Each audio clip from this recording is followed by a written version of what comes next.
Welcome back to Steve's Project Car Garage. My name is Steve, and sitting behind me is my 1969 Triumph Spitfire tanker. Tonight I'll show you a few of the things that I've been doing over the last couple of days off camera, and then want to go ahead and do a little bit of work on that front firewall and kind of get you all caught up to speed with what we're planning to do. Stick around, it'll be a good video. Cheers. Alright, so in the last video, you guys saw me attack the firewall and try to clean things up. I came back out over the weekend and I did some more work. I ended up actually cutting the lower half-inch of the firewall off and then welding in a new flange, because the flange and everything that was there was just absolutely torn up. In fact, this is what it looked like. I mean, it was crusty. So I said, instead of trying to save this, I'm just going to go ahead and cut it out and replace it. So that's what I did over here. And for the most part, it's pretty good. I have a little bit of a high spot over here that I need to fix. And then somehow over here, things got really out of hand. So what I'm gonna end up doing is tonight, I'm gonna cut this and then take a little trick from Elin. And I'm gonna cheat this down a little bit to go ahead and fill in the gap. But then that should get us all a nice tight fit with the firewall on the floor pan. All right, so from the beginning of this build, I always kind of suspected that there was a problem with the firewall, and the firewall was just off and not really where it's supposed to be. So throughout this build, I've been kind of trying to figure out how I was going to adjust it and kind of get this hashed out. And it wasn't until I started putting the floors in, here as you can see, that I really kind of was able to get a gauge of where the problem was. And so I grabbed my caliper and I'll show you what I found, but I think I've figured out what my process is going to be to try to correct this. All right, so this is really kind of where the tell-all signs of things come together, and that's right here. This is where the radio support goes, which is this guy, which is what helps hold up this guy, you know, your dash. And first of all, this helps me figure out that, yeah, there is a little bit of sag in the actual overall dash. And I think I'm going to be able to easily rectify this by, once I get the floors in, putting this in, and that'll go ahead and help lift the entire dash to the proper height. But here's the interesting part. That previously, the cart, at least when I got it, did not have the support, and I had to order it. And when I went to order it, I went to go put it in, and I couldn't find the holes. If you look over here, it just goes right down to the frame. But here, there's actually like a metal mount, and it's got some holes in it that are threaded for the bolts. Well, I have this floor pan now in as far forward as it can go. It is up against the mount that is here, which pretty much stops it from going further forward. And in the back, it is relatively on point. You can see the indentations here where the radius arm brackets can go, but there's still a little bit of extra room that it can come this way. So I came over to these reference points and I pulled out my little Harbor Freight digital caliper, and I just measured from the center of the hole to the center of the hole. And every single time, it comes up consistently pretty much right at 3/10 of an inch. So, what I need to do is first fix this, but then I need to come over here, remove the lower A post, remove the floor, just like I did on this side, and then cut the welds of my supports here, my reference points, and I need to give this whole thing a little bit of a hip check, of course, after loosening the mounts. And I figure if I give it that little check, 3/10 of an inch, that way, I'll get what I need. Let me show you where this is more evident. So this is the bonnet gap, and the bonnet gap really, well, I guess the better way to measure it would be like this. The bonnet gap really shouldn't be more than 15 mil at most. And right now this bonnet is as far forward as it can go. You look here, well, I guess as far back. I've got this thing pegged out as far as it can go in that direction. Both sides. And again, over here, it is also very uneven. That's 10 mil. But also, look at this door. You see that? This is like jammed right up against it. And these gaps here are pretty tight. In fact, there's really no space there for error at all. And if I'm not mistaken, I have this door hinge as far forward that way as possible. So I suspect that if I can get that 3/10 of an inch, this gap here will widen. We'll just say right there. That'll give me some room there. And that'll give me play to adjust the door, but then also to close this gap up.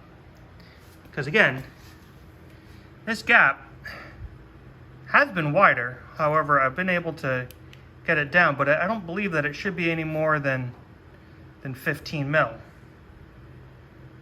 And it varies.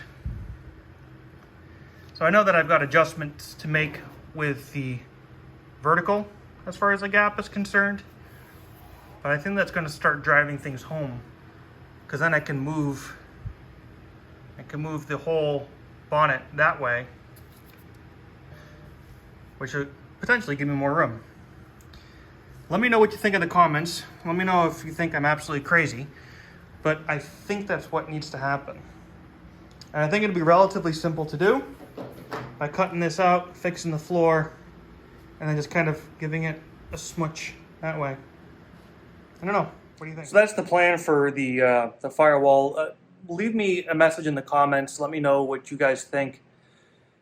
I know that it's an interesting task to try to take on, but even some of y'all had made that call out before that, you know, it's possible that the firewall could potentially have shifted in one of the previous 3 floor repairs this car's had. So I think that that's what I need to do, but give me some reassurance or give me some better ideas. But for the time being, let's go ahead and cheat this little patch that I made, get that fixed up, and then we can start talking about the driver's side. All right, so first I'm going to get up in here. I'm going to just try to give this little cut and see how well Lynn's little cut and cheat method works. And if that all works well, then I'll end up doing similar over here. So I get my safety glasses on and let's get at it.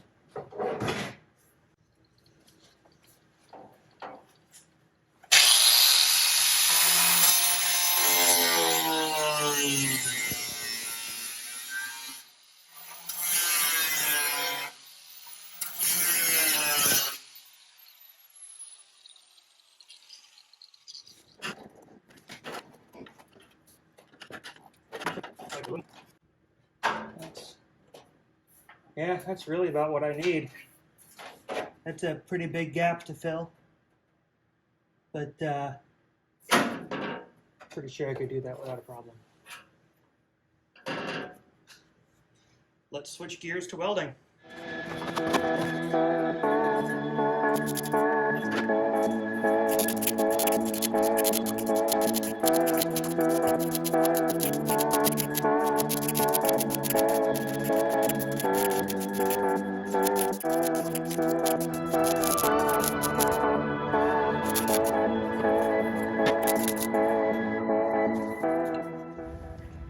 Okay, so that wasn't too bad. I was able to go ahead and cheat it and then fill it in. Of course, I'll get in there and I'll hit it with the grinder, clean it up a little bit. Not going to be too crazy about making it perfect because, well, this is going to be hidden. I will, however, when I get to the other side and I get the car off of the actual frame, I want to make sure that I try to get that as best as possible from the outside, because that will definitely be visible. But again, not bad. Now, to switch focus to this section, I'm going to end up having to do very similar. Although one thing that I did notice is that the firewall kind of crept in a little bit, and I'm thinking that's probably from heat. So I need to kind of pull it back a little bit, and then once I have it pulled back, I should be able to go ahead and then give it a little bit of a tweak to cut it and lower it. But then, pretty good there, and then I'll have to work on the next bit over on this corner. Let's get cutting.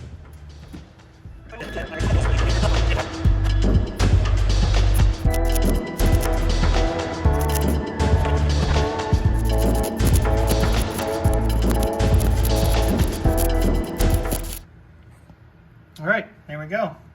So I was able to cheat that side down a little bit. Man, that looks like a big old scar, but once I hit it with the sander, it should flatten out pretty well. And then this area here is going to be my next area to tackle. So in essence, what I want to do is kind of cut this out and then put in some new metal, because I need to line up the lower A post first, but the lower A post sits outside of this, and this is supposed to overlap the outside of the lower A post. So let me get that piece put in here and I will show you what I'm talking about. All right, well, there you go. That's a pretty decent view. So this is the A post, lower A post. Hi. And so this whole area where you can see my hand shouldn't be a gap like that. It should come over and extend and reach the flange that's back behind here. So I'm gonna end up having to cut this out. I'll probably just make a nice size cut, because this is all kind of beat up anyways. And then we'll make a patch that goes from here up, and then we will come around to here and kind of tie it all in. So that's going to be our next piece to tackle. All right, so went ahead and I made this little template. It's kind of hard to put up with one hand, but you get the idea. And so this is going to go in here. That'll go ahead and give me my flange that'll cover this part of the A-post. It'll weld down here, and it'll fill in this gap here. So I'm going to go ahead and get this cut out and see how. Hey, welcome back, everyone. So it's done the next day. Actually, it's 2 days later. I ended up stopping the other night just because I was kind of getting tired and it was getting late. So we're back at it though. So I made a patch, and I'll show that to you here in just a minute. And then what we're gonna do is we're gonna get the patch a little bit of final shape in it, and then we'll go ahead and weld it in and take a look and see where we're at. All right, so here's what I've got for a patch so far. It fits pretty well. Big thing that I need to do is try to get some curvature to it down here. So I need to probably start curving it, guess right about here. Just get a little bit of curve to go down, and that'll fit a little bit better in there. And then I'm gonna have to pull that out as I weld it to close this up. But for the most part, I think it'll be all right. So let's get cracking.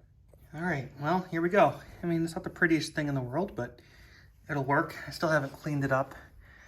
As you can see, all the wire protruding there. I had to switch gears and come over to the other side to kind of get it from over here. But I mean, it's not bad. Once I clean this all up though, I think it'll look halfway decent. So that's what I'm gonna do next. I'm gonna bust out the flap disc and try to clean this up.